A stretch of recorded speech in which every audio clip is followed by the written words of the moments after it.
What makes a good film poster?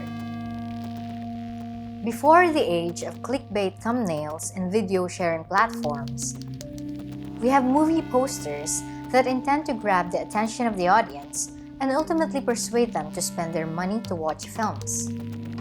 Old folks, those who obsess on the once glorious past of cinema, would often relish at how the movie posters in the past are way better than what we have today.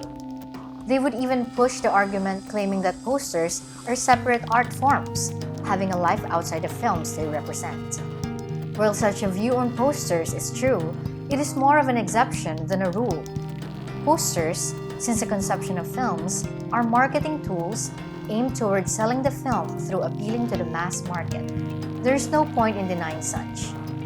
That is not to say, though, that posters are immaterial media texts.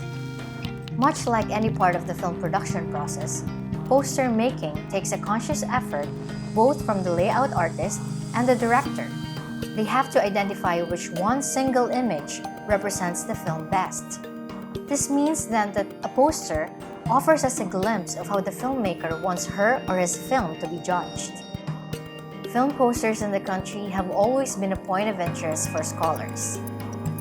In a country where archiving is simply non-existent, a contemporary historian would resort to film posters to study non-extant films. Posters serve as living relics, proving that those films actually existed.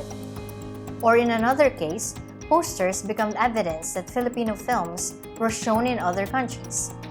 For example, these Filipino film posters made for the Italian audience serve as records that the international audience watched movies made in the country. The visual nature of posters also allows people to hold onto a bygone era.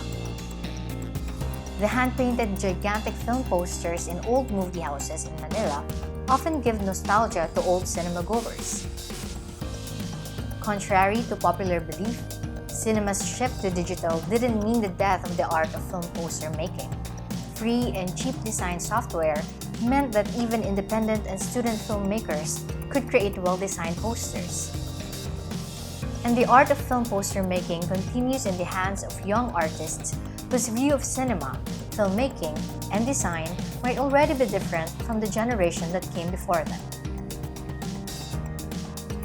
Take this poster for example. Jack and Popoy, The Police Credibles, revolves around the story of three police officers in a mission to stop criminals in their city. Arguably, this film isn't the best, but its good poster is worthy of attention and examination. One look at the poster immediately tells the viewers how the story is about action and comedy. A high-speed car, gun-wielding characters, and a police badge tell the viewers that the film is about crime-fighting police. But the awkward position of smiling main characters at the center of the poster also says that the audience must expect a good laugh from the film. The poster is also a reference to the posters of popular Hollywood action films from Marvel and Star Wars, whose characters form an awkward tableau of some sort. This poster was designed by Justin Besana, whose other designs are equally commendable. This, for example, captures the mob culture discussed thoroughly in John Denver Trending. Another good film poster we've seen recently is that of Glenn Barrett's 2018 short film, Nangungupahan. There's so much to talk about Glenn's films and vision, but that's for another video essay. Nangungupahan blurs the spatial and temporal boundaries of a shared apartment unit. It is a commentary on how rental housing units become witnesses to the lives that unravel before them. As for the film poster, it complements the experimental nature of the film. It may seem abstract to someone who hasn't seen the movie, but for those who have, it is a conversation piece that somehow extends the shortness of the source material.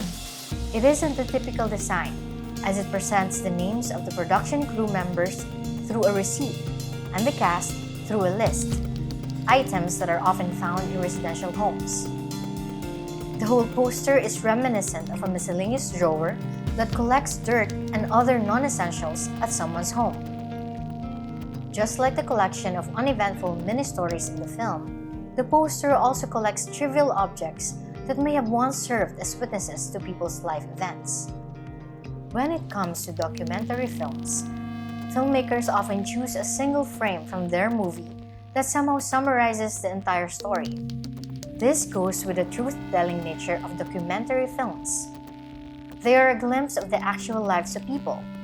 It is understandable then that documentarists would choose minimally edited and enhanced images as their poster. Looking at posters as cultural artifacts goes to show that cinema lives outside its own medium.